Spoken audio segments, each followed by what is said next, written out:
Film ini dibuat berdasarkan pada kisah nyata epidemi bunuh diri yang melanda wilayah berbahasa Jerman di Eropa pada abad ke-17 dan ke-18. Film berlatar belakang pada tahun 1750 di Austria bagian atas. Dimulai dengan teriakan bayi, suara melengking yang memilukan terdengar sangat jelas. Pembunuh bayi menyerahkan diri kepada pihak berwenang setempat, mengakui kejahatannya, dan kemudian dieksekusi atas tindakan tidak bermoralnya.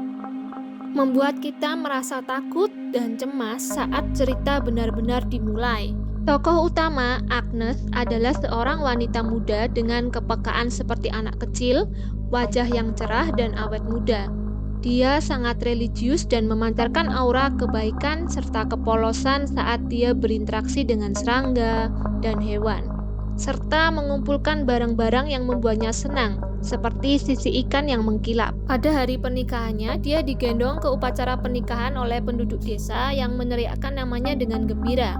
Wolf adalah calon suaminya, dan keduanya menghabiskan upacara pernikahan dengan canggung karena mereka baru mulai mengenal satu sama lain. Meskipun berpamitan dengan ibunya sambil menangis, Agnes tampak bersemangat, sangat kontras dengan adegan di awal film.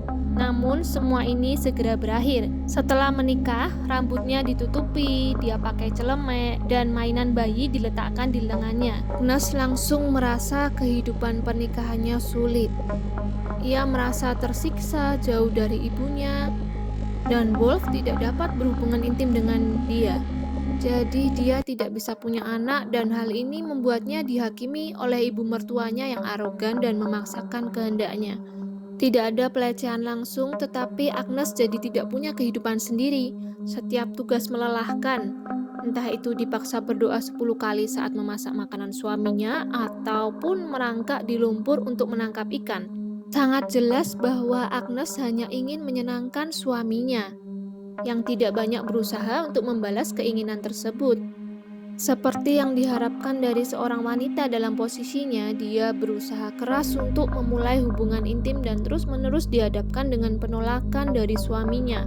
Ketidakmampuannya untuk memiliki anak diinternalisasikan sebagai kekecewaan terhadap Tuhan yang kepadanya dia telah berjanji untuk berusaha sebaik mungkin untuk menjadi istri yang baik. Wanita yang cerdas di hari pernikahannya telah tiada.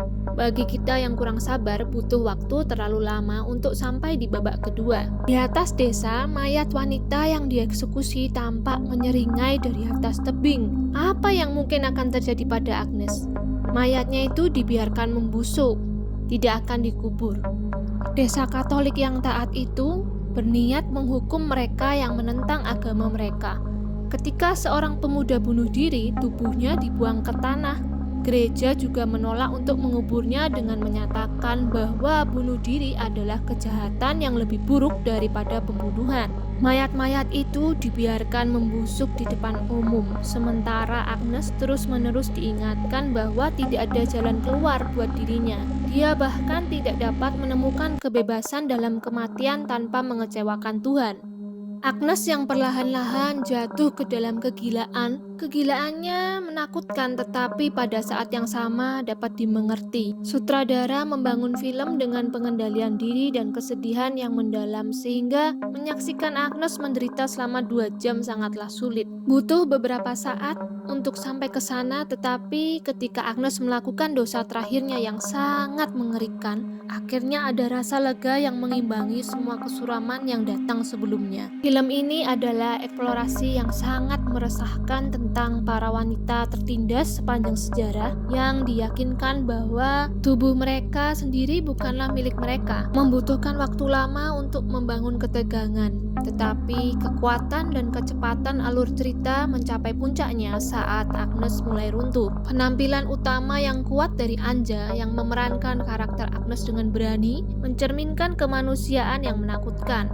Agnes bukanlah orang jahat, tapi dia melakukan hal buruk, dan melalui penampilannya yang berani, kita mendapati diri kita sama-sama berempati dan ngeri. Sutradara sekali lagi membuktikan diri mereka mahir dalam menciptakan ketegangan dari penceritaan yang berani dan gelap.